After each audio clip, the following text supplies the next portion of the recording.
Welcome to Stephen academy.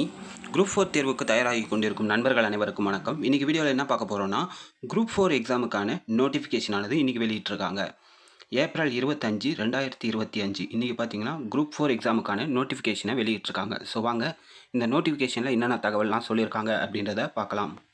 Sir நோட்டிஃபிகேஷனில் பாருங்கள், இந்த இடத்துல பாருங்கள், முக்கியமான நாட்கள் மற்றும் நேரங்களை வந்துட்டு இந்த அட்டவணையில் கொடுத்துருக்காங்க. இதுதான் ரொம்ப ரொம்ப முக்கியம். இந்த நோட்டிஃபிகேஷனில் அறிக்கை என்றைக்கு வெளியாயிருக்கு, இந்த நோட்டிஃபிகேஷன் வெளியான டேட் பார்த்தீங்கன்னா ஏப்ரல் 25, 2025 அப்படின்னு போட்டிருக்காங்க. அடுத்தது அப்ளிகேஷன் ப்ராசஸ் என்றைக்கு ஸ்டார்ட் ஆக போகுது அப்படின்னு பார்த்தீங்கன்னா, இன்னிலேருந்தே நம்ம வந்துட்டு என்ன பண்ணிடலான்னா எக்ஸாமுக்கு அப்ளை பண்ண ஸ்டார்ட் பண்ணிடலாம் ஆன்லைனில். அப்போ கடைசி டேட் எதுக்குன்னு பார்த்தீங்கன்னா மே மாதம் 24ஆம் தேதி. இதோ இந்த இடத்துல மென்ஷன் பண்ணியிருக்காங்க பாருங்கள்.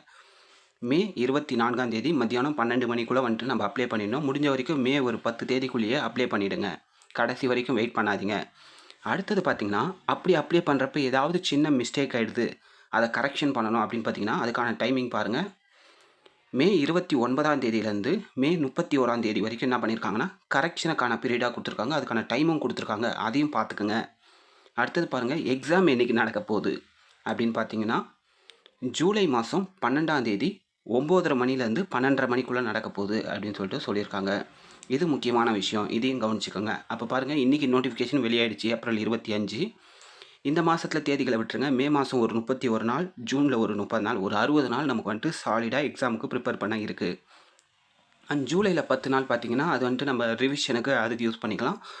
மே, ஜூன் இந்த 60 நாளை வந்துட்டு எவ்வளோ சீரியஸாக வந்துட்டு எடுத்து நீங்கள் ப்ரிப்பேர் பண்ணுறீங்களோ அதுதான் உங்களுக்கு வந்துட்டு அடுத்து வரப்போகிற சில வருஷங்களுக்கு வந்துட்டு உங்களுக்கு ஹெல்ப்ஃபுல்லாக இருக்க போகுது. பார்த்துக்கோங்க, இந்த எக்ஸாம் விட்டிங்கன்னா அடுத்த வருஷம் வந்துட்டு சிஎம் எலெக்ஷன் நடக்கும். ஸோ அடுத்த வருஷத்தில் எக்ஸாம் வந்துட்டு ரொம்பவே தள்ளி போகிறதுக்கு வாய்ப்பு இருக்குது.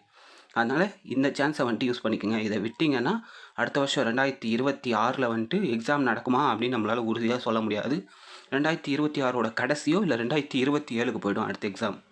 ஸோ முடிஞ்ச வரைக்கும் டைமை வேஸ்ட் பண்ணாமல் நமக்கு சாலிடாக ஒரு 60 நாள் இருக்குது, அதனால் யூஸ் பண்ணிக்கோங்க. அண்டு ஜூலை மாதத்தில் ஒரு 10 நாள் அந்த டைமை ரிவிஷனுக்கு யூஸ் பண்ணிக்கோங்க. ஸோ இந்த பிடிஎஃப் அதுக்கப்புறம் நியூ சிலபஸ், அப்டேட்டட் சிலபஸ் எல்லாமே நம்மளுடைய டெலகிராம் சேனலில் வந்துட்டு நான் அப்லோட் பண்ணிடுறேன். மறக்காமல் நம்ம டெலகிராம் சேனலில் நம்ம சேனலோட பேஜில் பயோ பேஜில் பார்த்திங்கன்னா லிங்க் இருக்குது, அதை யூஸ் பண்ணி டெலகிராம் சேனலில் ஜாயின் பண்ணிக்கோங்க. நீங்கள் குரூப் 4 எக்ஸாமுக்கு ப்ரிப்பேர் பண்ணுறீங்கன்னா மறக்காமல் நம்ம சேனலை சப்ஸ்கிரைப் பண்ணி ஃபாலோ பண்ணிக்கோங்க. அப்படி இல்லைன்னா ப்ரிப்பேர் பண்ணிக்கிட்டு இருக்கக்கூடிய உங்கள் ஃப்ரெண்ட்ஸ் அண்ட் ஃபேமிலி கூட இந்த வீடியோவை ஷேர் பண்ணிக்கோங்க. தேங்க்யூ ஃபார் வாட்சிங்.